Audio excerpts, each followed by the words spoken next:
Histoire au bout du fil, un souffle d'art au creux de votre oreille. Aujourd'hui, exceptionnellement, en direct sur la radio Jet FM, une production de la compagnie La Lune Rousse.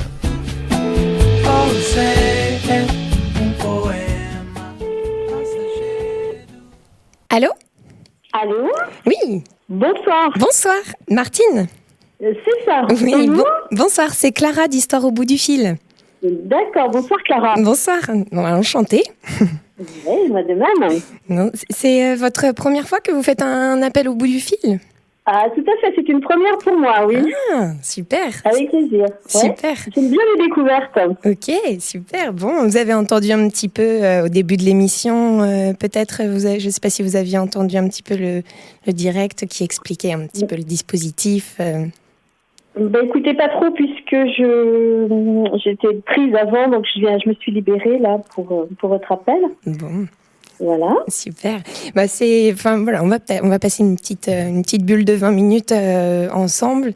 Et puis là, donc merci aussi de prêter notre bulle à toutes les deux aussi en direct à la radio. Et puis on est dans le cadre de la nuit de la poésie et là le thème de cette année c'est l'amour. Ouais. C'est un programme. Comment ? Tout un programme. Voilà, tout un programme. Et puis de la poésie dans ce monde de fous, c'est pas mal quand même. Ça fait du bien. Ouais, on est bien d'accord. Complètement. Et du coup, ce que je vais vous proposer, c'est que je vais avoir 2 parcours de texte. Et puis, vous allez me dire un petit peu lequel, là, comme ça, vous donne le plus envie. J'ai un premier parcours où j'ai plusieurs textes autour de la jeunesse, de textos d'amour, de Prévert, un peu de Brel, du Siméon, du Rimbaud. Voilà, ce petit premier parcours, il a tout ça dans la valise. Et puis, j'ai une deuxième valise. Donc ça serait plus la valise de la femme et de tout ce qu'il y a autour de ses goûts, de ses désirs, de l'évolution, de l'âge dans lequel elle est. Voilà, j'ai ces 2 parcours-là. Est-ce qu'il y en a un des 2 qui vous donne plus envie, là, maintenant ? Et il y en a un qui me parle beaucoup plus, c'est le parcours de la femme. Ouais, ok. Étonnant. Oui, c'est vrai, ça correspond plus à ce que je suis actuellement et à mon âge, je pense. Donc, oui, le parcours de la femme, ça me plaît bien. Ok, super. Ce que je vous propose aussi, c'est que voilà, il y en a qui aiment bien parler de ce qu'ils ont entendu. Il y en a, non, ils aiment bien justement le garder pour eux et garder les mots en eux. Donc vraiment, n'hésitez pas. Je vous demanderai si vous avez envie qu'on parle après ou si juste on passe ces moments à lire. Ça vous va ? Oui, parfait. Ok, super. Je vais commencer par un premier texte que je viens tout juste de découvrir aujourd'hui. Voilà, on est dans le même timing de découverte, du coup, toutes les deux. C'est une auteure qui s'appelle Jeanne Bonhammer, et c'est extrait d'un roman qui s'appelle « Pas assez pour faire une femme ». C'est assez pour faire une femme. Voilà. Bon. J'attends. Alors là, j'attends. Vous êtes bien installé. Très bien. Je suis à vous. Je suis nue. Lui aussi. Tout près de moi. La tête sur son coude replié, il me regarde. Tout à l'heure, il a enlevé ses petites lunettes rondes cerclées de métal et j'ai aimé voir ses yeux, son vrai regard. Comme si les yeux aussi pouvaient être nus. Tout son visage offert. J'ai pris son visage dans mes mains et je me suis sentie transportée d'amour. Pour ce visage, ce corps, l'odeur de sa peau, son épaule. Lui. Tout lui. Complètement présent pour moi. Rien que pour moi. J'en avais tellement rêvé. Et je pensais tellement que c'était impossible. C'est en écoutant que ça a eu lieu. En l'écoutant. Dans un amphi plein à craquer à la fac. C'est par sa voix, par ses mots que c'est arrivé. Ce qui ne m'était jamais arrivé. Jamais. Au micro, il parlait de grève, de lutte. Et moi, j'ai eu l'image de ce garçon nu contre moi et je l'ai voulu. Ma peau contre sa peau, tout son corps contre le mien. Moi qui, à 17 ans, n'arrivais toujours pas à éprouver quoi que ce soit de ce côté-là, j'ai eu cette envie si forte que j'en ai été arrachée à tout le reste. Plus de pensée. Plus rien. Juste l'envie. Comme une falaise brute face à la mer. Tout l'océan devant moi. Immense. J'ai découvert cet horizon-là et tout mon corps s'est devenu un galet. Plus aucune petite place à l'intérieur pour moi que ce soit d'autres, tout serré, compact, prêt à être roulé par les vagues, altéré par le sel, blanchi, prêt à tout. J'ai été totalement, absolument pleine de ce désir-là. Et rien n'aurait pu m'arrêter. Il me regarde et je me tais. Je ne lui ai pas dit. Comment lui dire ce qui m'arrive ? Moi-même, je ne sais pas comment je suis faite. J'ai appris à chasser les questions. Loin. J'ai appris tôt à ne rien laisser entrer à l'intérieur de moi. Ce que vivent les autres filles depuis longtemps, j'ai appris à m'en écarter. Et je ne sais même pas pourquoi. C'est comme ça, c'est tout. Je sais qu'il faut que ce soit comme ça. Sinon, j'ai mis des galets bien plats, bien lourds, aux quatre coins de mon univers, pour le tenir. J'ai peur ce qui s'enfonce, du sable qui peut s'ébouler sous mes pas et... Petite, je ne voulais même pas ôter mes soquettes pour marcher sur la plage. Ma mère rouspétait, me disait de regarder les autres enfants qui jouaient et couraient pieds nus. Je regardais. Ça paraissait tout normal, leurs pieds à eux nus dans le sable. Mais moi, non. C'était impossible. Je recroquevillais les orteils pour mes soquettes et je tenais bon. Elle a renoncé. Elle dit que je suis butée. Je ne suis pas butée. Il y a quelque chose en moi qui refuse, c'est tout. Et je ne sais même pas ce qu'il y a dans mes rêves. Elle ne sait pas ce qu'il y a dans mes rêves. La nuit. Personne ne sait. Est-ce qu'on peut tout confier à son amoureux ? Est-ce que ça ne le fait pas fuir ? Moi, j'ai peur de lui dire tout. Comment font les autres ?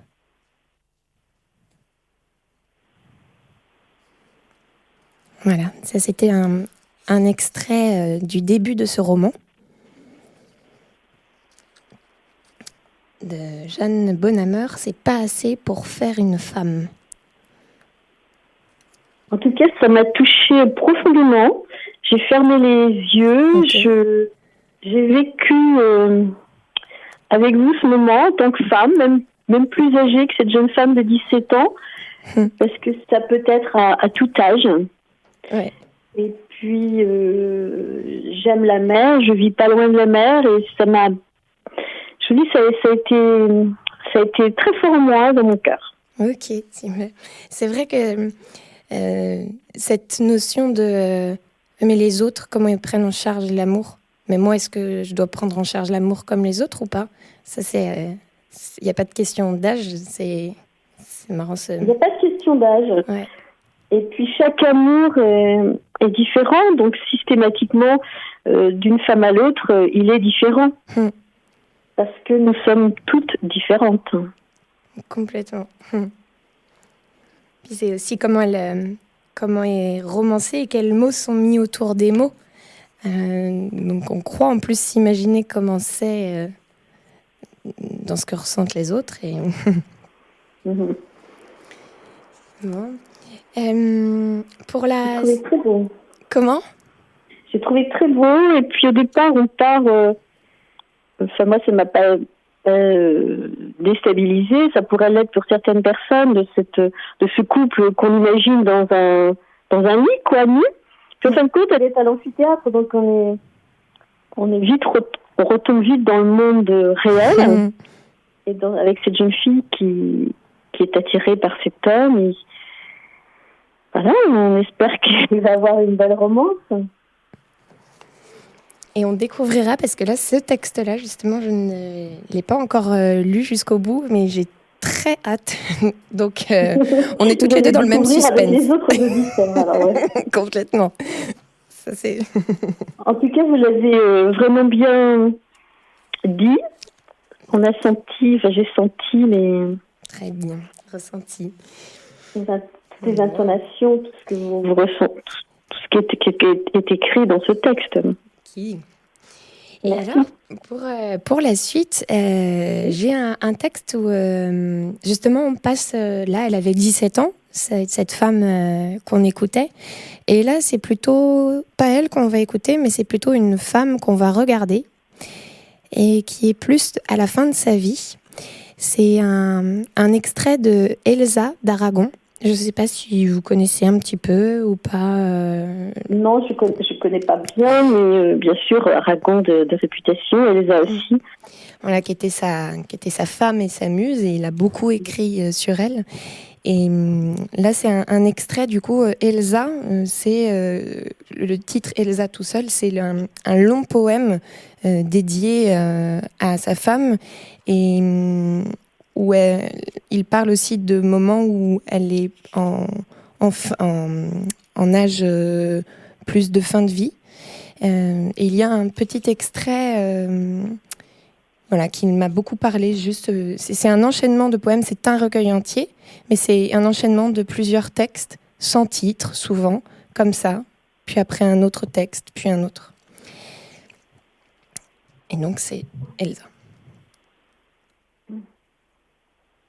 Tu m'as regardé de tes yeux jusqu'à l'horizon, désert. De tes yeux lavés du souvenir, tu m'as regardé de tes yeux d'oubli pur.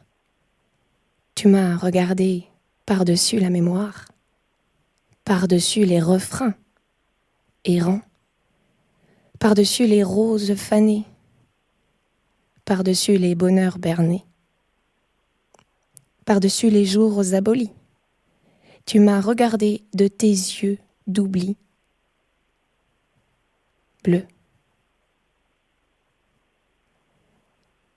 Tu ne te rappelles rien de ce qui fut, oh ma bien-aimée. Ni les gens, ni les paysages, tout est parti de toi. Comme les bras défumés, tu demeures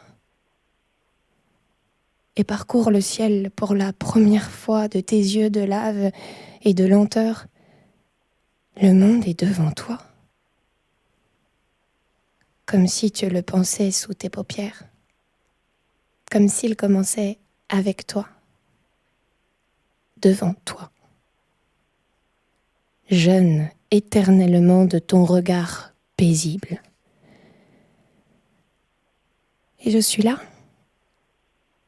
jaloux de lui, de sa beauté. Avec mes pauvres photos jaunies dont tu te détournes pour voir les nouvelles prairies. C'est promis, je ne te parlerai plus du passé. Tout part d'aujourd'hui sur tes pas. Ce qu'il me reste de vie est un pli de ta robe.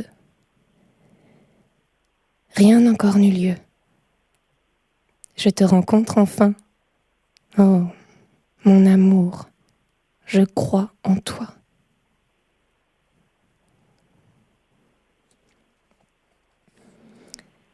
Voilà, donc là c'est un autre style d'écriture et d'univers voilà, qui peut faire ressentir et qu'on peut relire, relire. Moi je sais qu'entre la première fois où je l'ai lu et la 10, 15e fois où je l'ai lu, j'ai pas ressenti et vu les mêmes choses. Je ne sais pas s'il vous a parlé. Moins que la première poésie. Mais comme vous le dites, je pense qu'il faudrait que je le réécoute, que je le relise. Oui, complètement. Plusieurs fois, parce que c'est une autre façon d'une autre génération, une autre façon de s'exprimer. Oui. Et les mots sont peut-être plus forts. Et puis, on peut aussi s'imaginer des choses différentes de ce qui lui arrive à cette femme et pourquoi elle l'a oublié et tout. Je pense qu'elle a une maladie mentale. Voilà. Et donc, il ne faut pas regarder le passé, il faut regarder le présent. Oui. Et vivre ces derniers moments, si cette dame est en fin de vie, profiter de ces derniers moments de son épouse, quoi. Si je comprends tout, donc c'est triste là. Bon, vous avez envie alors justement pour la suite, j'ai soit une chanson de Pomme. Je ne sais pas si vous connaissez cette chanteuse. Oui, parce que c'est une toute nouvelle génération, donc peut-être pas, mais j'ai sûrement peut-être entendu ce... D'accord. Une chanson qui parle de deux femmes qui s'aiment, et puis sinon, je regarde aussi dans d'autres choses. Alors, je regarde combien de temps il nous reste. Alors, j'ai soit une chanson de Pomme, soit un texte de Jacques Prévert qui s'appelle « Cet amour ». Voilà, qu'est-ce que... Je sais pas... écoutez, j'aime beaucoup la chanson, donc... Oui. Alors, je ne chante pas, je m'en excuse tout de suite. Ça va être parlé. Oui. Ouais. Okay. Oui. Donc, ça s'appelle « On brûlera toutes les deux ». On brûlera toutes les deux en enfer, mon ange. J'ai prévu nos adieux à la terre, mon ange. Et je veux partir avec toi. Je veux mourir dans tes bras. Que la mer nous mange le corps, que le sel nous lave le cœur. Je t'aimerai encore. Oh, je t'aimerai encore. Je m'excuse auprès des dieux, de ma mère et ses louanges. Je sais toutes les prières, tous les vœux pour que ça change, mais je veux partir avec toi. Je veux mourir dans tes bras. Que la mer nous mange le corps, que le sel nous lave le cœur. Je t'aimerai encore. Je t'aimerai encore, encore. On brûlera toutes les deux en enfer, mon ange. Tu peux écrire les adieux à la terre. Mon ange, car je veux partir avec toi. Je veux mourir dans tes bras. Et si la mer nous mange le cœur, si le ciel et le sel nous piquent le cœur, je t'aimerai encore. Je t'aimerai encore. Je t'aimerai encore. Encore. Encore. Je crois que je vais aller voir sur YouTube pour avoir la musique. Ouais, elle est magnifique. Pomme, pour moi, c'est une des poètes vraiment d'aujourd'hui. C'est magnifique. Elle a, aussi dans ses textes. Et dans ce qu'elle donne, c'est d'une générosité pure. Elle est purement là à nous partager son émotion. C'est très, très fort, Pomme. Et puis par ce texte aussi, et l'homosexualité, je ne sais pas si c'est la sienne ou celle de gens qu'elle connaît bien, permet pour certaines personnes de mieux comprendre cette autre forme d'amour. Cet amour, oui. Toutes les chansons servent peut-être à ça, de comprendre ce que ressent en tout cas un artiste. Donc forcément, on s'y retrouve dans ce que ressent. Donc voilà, c'était la boucle des textes autour des femmes. Eh bien, on va pouvoir se dire au revoir et peut-être à une prochaine fois, si vous voulez rappeler sur d'autres créneaux. Parce que c'était une belle expérience pour moi. Super. Qui me laisse plein de baume au cœur. Ok, super. Ouais, merci. Super, moi aussi, c'était un grand plaisir de le partager avec vous. Merci Clara. Merci, à bientôt Martine. À bientôt, au revoir Clara. Au revoir.